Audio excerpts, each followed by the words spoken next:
নমস্কার, আমি জ্যোতিষশাস্ত্রী শ্রী সনাতন বলছি। আজকে আপনাদের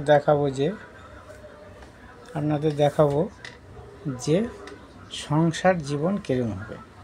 রাশিচক্র বা কুণ্ডলিতে কোন গ্রহ কোথায় থাকলে আপনার সংসার জীবন সুখের হবে।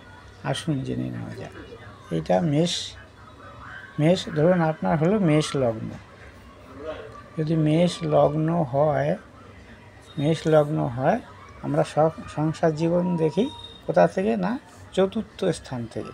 তাহলে এটা মেষ 1, 2, 3, 4, কর্কট হচ্ছে আপনার চতুর্থ স্থান। এই চতুর্থ স্থানে যদি আপনার শুভ গ্রহ থাকে তাহলে আপনার বিবাহ ও পরবর্তী জীবন যে সংসার জীবন হবে সুখে।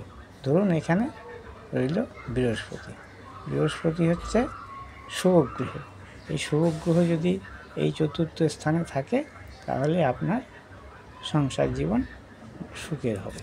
কিংবা দশমে যদি শুভ গ্রহ বলতে বৃহস্পতি হতে পারে, চন্দ্রও হতে পারে। এখানে ধরুন শুক্র আছে, শুক্র শুভ গ্রহ। এই শুক্র যদি দশমে থাকে তাহলেও আপনার বিবাহিত জীবন সুখের হবে। তার কারণ হচ্ছে এই শুক্র আপনার চতুর্থে দৃষ্টি দিচ্ছে, তাহলে আপনার বিবাহিত জীবন সুখের হবে। এবং শুভগ্রহ এখানে চন্দ্র, এখানে যদি চন্দ্রও থাকে, চন্দ্র ঘরে চন্দ্র, তাহলে বিবাহিত জীবন সুখের হবে। যদি এইখানে শুক্রের জায়গায় যদি এইখানে আপনার বুধ থাকে, বুধও চতুর্থে দৃষ্টি দেবে, তাহলেও সরাসরি দৃষ্টি পড়বে, তাহলেও আপনার বিবাহিত জীবন সুখের হবে। এবং ধরুন এখানে বৃহস্পতি যদি আপনার দ্বাদশে থাকে, এখানে বৃহস্পতি দ্বাদশে থাকে, বৃহস্পতি ঘরে এইখান থেকে বৃহস্পতি পঞ্চম দৃষ্টি চতুর্থে পড়ে। বৃহস্পতি যদি দ্বাদশে থাকে এবং মিন নিজের ঘর থেকে যদি এই চতুর্থে দৃষ্টি দেয় তাহলেও আপনার বিবাহিত জীবন সুখের হবে। বিবাহিত জীবন সুখের হতে গেলে আপনার শুভ গ্রহ আপনার এই চতুর্থে দশমে থাকতে হবে। আর সপ্তমেও যদি শুভ গ্রহ থাকে, এখানেও যদি বৃহস্পতি বা শুক্র বা চন্দ্র কি বুধ থাকে তাহলেও আপনার বিবাহিত জীবন। আর সপ্তম থেকে হচ্ছে আপনার স্ত্রী সংসারের মূল, সংসার চালনা করেন, হ্যাঁ, সেইখান থেকেও আপনার শুভ গ্রহ যদি থাকে তাহলে আপনার বিবাহিত জীবন সুখের হবে।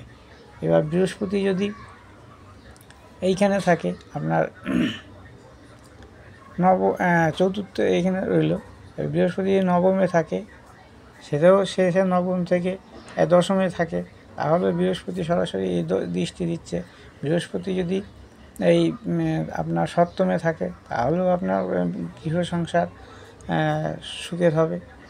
এবং বৃহস্পতি যদি লগ্নে থাকে তবুও আপনার সংসার জীবন মোটামুটি সুখের হবে।